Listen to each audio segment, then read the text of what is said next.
आइए लल्लन टॉप अड्डे में मुलाकात करिए हमसे और सितारों के संग करिए सत्संग आमने सामने। 18, 19 और 20 नवंबर मेजर ध्यानचंद नेशनल स्टेडियम नई दिल्ली। रजिस्ट्रेशन फ्री है लल्लन टॉप ऐप पर। भ्रष्टाचार पर आप उनको घेर रहे हैं, लेकिन अभी तो एजेंसियां आपकी पार्टी के पीछे पड़ी हुई हैं। दिल्ली वाला शराब घोटाला का आपका पीछा यहां गुजरात तक कर रहा है। कल ऑर्डर कैसे आया, समझाएंगे? कल विजय नायर का बेल ऑर्डर आया है। उस बेल ऑर्डर को पढ़ लीजिए। किसी चैनल ने नहीं चलाया वो बेल ऑर्डर, किसी चैनल ने भी नहीं। विजय नायर के केस में एक बेल ऑर्डर आया है। उस बेल ऑर्डर में लिखा है कि सारी मनगढ़ंत कहानियां हैं, कोई सबूत, कोई एविडेंस नहीं है ये इस शराब घोटाले के अंदर। ये कीचड़ फेंक रहे हैं मेरे ऊपर, कीचड़ फेंक रहे हैं मेरे ऊपर कि केजरीवाल। मैं कहता हूं मैं कट्टर ईमानदार हूं। मैं आज आपके चैनल पे चैलेंज करता हूं, इस देश का एक नेता खड़ा होकर कह दे कि मैं कट्टर ईमानदार हूं। किसी में हिम्मत नहीं है। जब मैं कहता हूं मैं कट्टर ईमानदार हूं, सीने के अंदर हिम्मत चाहिए ये सेंटेंस बोलने के लिए। ऐसे नहीं कोई कह सकता। मैं एक मिनट, ऐसे कोई नहीं कह सकता मैं कट्टर ईमानदार हूं। तो जब मैं कहता हूं मैं कट्टर ईमानदार हूं, किसी दूसरे नेता में हिम्मत नहीं है कि कहने की मैं कट्टर ईमानदार हूं। वो क्या कहते हैं?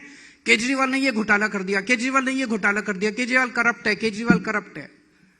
आप सड़क पे निकल जाओ, एक आदमी नहीं कहता कि केजरीवाल करप्ट है। ये केवल कीचड़ फेंकते हैं, कीचड़ फेंकते हैं, कीचड़ चिपक नहीं रहा। आपके करीबियों तक लेकिन पहुंच गए, सत्येंद्र जैन से होते हुए मनीष सिसोदिया। अच्छा चलिए मैं आपको चैलेंज शराब करता हूं। घोटाले, हाँ। सत्येंद्र जैन का आरोप के ऊपर आरोप क्या है? 6 महीने से जेल में है। उसके ऊपर आरोप क्या? आप तो इतनी सीनियर पत्रकार है, सब पता है आपको।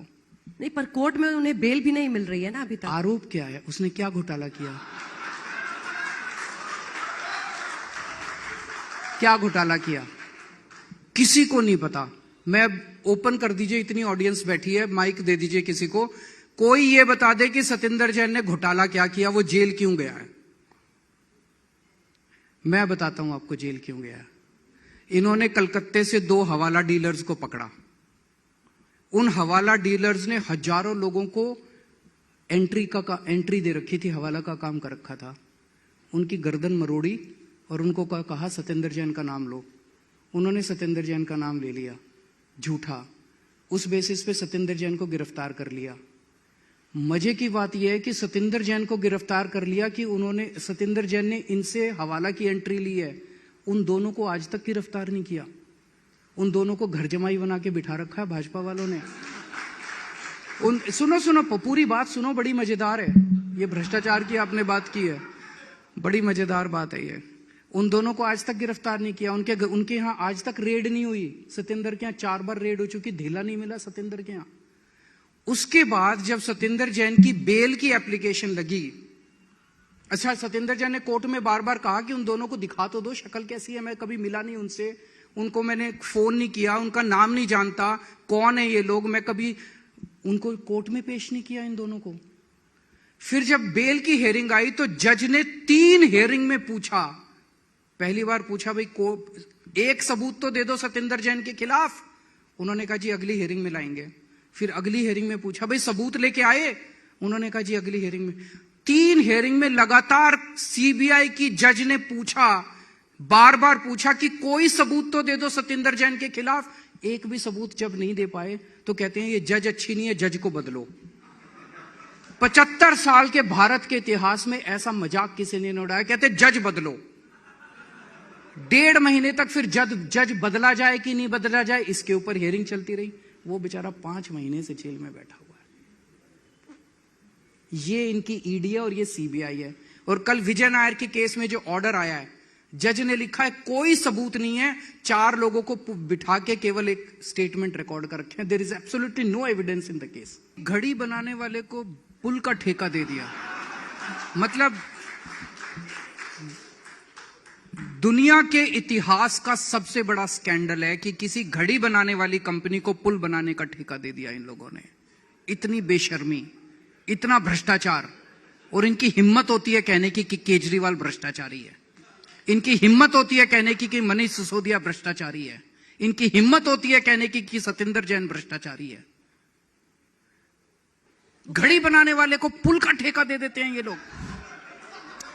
आज यहाँ पर गृह मंत्री आए थे, गृह राज्य मंत्री हर्ष सांघवी, वो कह रहे हैं कि हम एक्शन ले रहे हैं उन लोगों के खिलाफ। उन्होंने एफआईआर के अंदर उस कंपनी का नाम भी नहीं लिखा। अब बचा रही है पूरी सरकार, पूरी पार्टी उनको बचाने में लगी हुई है। जो एफआईआर दर्ज की गई है, जिस कंपनी ने वो पुल बनाया, वो घड़ी बनाने वाली कंपनी जिसको पुल बनाने का ठेका दिया, बिना टेंडर के ठेका दिया, उसका नाम भी एफआईआर में नहीं है, उसके मालिक का नाम भी एफआईआर में नहीं है, उसको गिरफ्तार भी नहीं है। गिरफ्तार किसको किया? टिकट बेचने वाले को, जो टिकट बेच रहे थे वहां। शर्म नहीं आती इन लोगों को। और खड़े होके कहते हैं केजरीवाल भ्रष्टाचारी है, खड़े होके कहते हैं मनीष सिसोदिया भ्रष्टाचारी है। इससे भी बड़ी बात मैं आपको बताऊं कि आप हालत देखिए। आपने पॉल्यूशन पर बहुत डिबेट की, मुझे अच्छा लगा, ठीक है, होनी चाहिए, गलतियां हैं, सुधारनी चाहिए। 150 लोग की डेथ हो गई, मुख्यमंत्री ने रिजाइन दिया, मंत्री को जेल में गया। उससे आगे 75 लोग जहरीली शराब से मर गए। शराब घोटाला आप यहां कर रहे हैं, यहां तो 75 मर गए थे। किसी ने पूछा कि 75 क्यों मर गए? यहां तो नशाबंदी है। इससे आगे मैं आकर लेकर जाता हूं तकसीला कांड सूरत में, आपके पत्रकार को पूछ लेना, वहां 22 बच्चे जिंदा जल गए थे। 15 आरोपी में से 14 बाहर घूम रहे हैं। और उस बच्चे की माता पिता आज मेरे पास आए थे, बोल रहे थे कि सुदान भाई आपकी सरकार आनी चाहिए। हम हाई कोर्ट में न्याय मांगने के लिए गए, जिसकी एक की बच्ची जो डेथ हो गई है। मैं ये बोल रहा हूं कि गुजरात के मुद्दों को इन्होंने देखा ही नहीं है कभी। गुजरात में 50 लाख बेरोजगार युवा है, आज प्रार्थना कर रहे हैं, उसके मम्मी पापा को बोल रहे हैं कि एक बार आम आदमी को वोट देना, वरना ये फरवरी में जब एग्जाम लेंगे ना, फिर पेपर लीक कर देंगे, फिर अपने ये कर देंगे। देखो ये हालत है गुजरात की। आपको मैं पता नहीं ग्राउंड रिपोर्ट पे क्या होगा। आज मैं जाता हूं तो लोग रोते हैं, लोग इतने रोते हैं, परेशान हो गए हैं। यार 27 साल से भाजपा, और भाजपा क्यों थी? क्योंकि सामने कांग्रेस थी, बिक जाती थी। कितने चाहिए माल, चलो हम आ जाते हैं। कोई बिचौटिया होता था, वो 20-20 लाख कमीशन लेता था, मैं एमएलए आपको देने आता हूं, कितने में चाहिए? तो 2 करोड़, तो 2 करोड़ नहीं 2.5 करोड़ कर दे। क्या बात है यार, आप जनता बिक रही है, एमएलए बिक रहा है, क्या है? जनता बेचारी रात दिन मेहनत करके एमएलए को चुनती है, एमएलए बिक जाता है। और पूछते हैं ये तो हिंदुस्तान में अरविंद केजरीवाल और मनीष सिसोदिया है कि जो खरीद नहीं सकते। साहब ये बात है। लेकिन अरविंद जी, गुजरात को समझना पड़ेगा, यहां पर कुछ ऐसे इलाके हैं जहां पर कांग्रेस का वर्चस्व रहा है। 27 साल से बीजेपी शासन में है, लेकिन कांग्रेस वर्चस्व रहा है। आप तो हमेशा अपने सर्वेस को कोट करते हैं, किसको नुकसान पहुंचा रहे हैं? आम आदमी पार्टी की सरकार बनने जा रही है, जैसे अभी भी इशूदार ने कहा, एक ही लाइन में समझ जाइए। लिख के नहीं दिया अगर गुजरात का युवा भारतीय जनता पार्टी को वोट देगा, फरवरी में तलाटी की पेपर होने वाले हैं, पेपर लीक होंगे, पेपर बिकेंगे और फिर से वही सिस्टम चलता रहेगा। अकेली आम आदमी पार्टी है जो आज गुजरात के बच्चों को भविष्य दे सकती है, गुजरात के युवा को भविष्य दे सकती है, किसानों को भविष्य दे सकती है। आप खुद सोचिए कि एक नई पार्टी गुजरात में एंटर करती है 6 महीने पहले, और अचानक उसकी इतनी बज़ कैसे पैदा हो जाती है? केवल और केवल इसलिए क्योंकि मौजूदा पार्टी से वो लोग बहुत नाराज हैं, मौजूदा सिस्टम से वो लोग बहुत नाराज हैं, और आम आदमी पार्टी एक उम्मीद की किरण के रूप में उनको दिखाई दे रही है। चुनाव उम्मीद पे लड़ा जाता है। आज आम आदमी पार्टी गुजरात के लोगों की उम्मीद बन के सामने आई है। कांग्रेस पार्टी तो सर कह रही है आप बी टीम है बीजेपी के, आप वोट को काट रहे हैं। उनको कहने दीजिए, कांग्रेस को तो कोई सीरियस नहीं ले लेता, आप क्यों लेते हैं? राहुल गांधी पूरा अपना भारत जोड़ो यात्रा कर रहे हैं और बहुत भीड़ पहुंच रही है वहां पे। बहुत, उनको मेरी शुभकामनाएं। वो 24 में कह रहे हैं मोदी को चुनौती देंगे। आपको उनमें अच्छा मटेरियल दिखता है? पीएम मेरे को किस लिए जनता को मटेरियल देखना है? मेरे को किस लिए मटेरियल देखना है? मैं स्कूल अस्पताल बनाने में लगा हुआ हूं, मेरे को वही काम करने दीजिए। पर राजनीतिक प्रतिद्वंदी तो आप देखते होंगे ना, कांग्रेस से आप यहाँ पर मुकाबला कर रहे हैं। मैंने आपको बताया, मैंने लिख के दिया, कांग्रेस की 5 से कम सीट आ रही है। और मैं आपके चैनल के जरिए गुजरात के लोगों को कहना चाहता हूं, कांग्रेस को वोट देके अपना वोट खराब मत करना। कांग्रेस का वोट देके वोट बटने मत देना। आम आदमी पार्टी, एक जबरदस्त बदलाव की आंधी चल रही है गुजरात के अंदर, जबरदस्त बदलाव की आंधी। कुछ ना कुछ अद्भुत होने वाला है, कोई ना कोई दिव्य शक्ति काम कर रही है। सब लोग इसका हिस्सा बनो। बीजेपी को 27 साल दिए, हर साल पेड़ भी अपने पत्ते बदल लेता है। इस बार बीजेपी को बदलो। बीजेपी तो अब कुछ नया नहीं करने वाली। एक बार आम आदमी पार्टी ट्राई करके देखो, अगर हम काम ना करें 5 साल बाद हमें उठा के फेंक देना। और कांग्रेस अब खत्म हो चुकी है, कांग्रेस को वोट देके अपना वोट बेकार मत करो। जिनको रील में देखा उनको रियल में देखो, और फिर खूब सारे फूल पत्ते फेंको, ये मीटर बनाने के लिए था।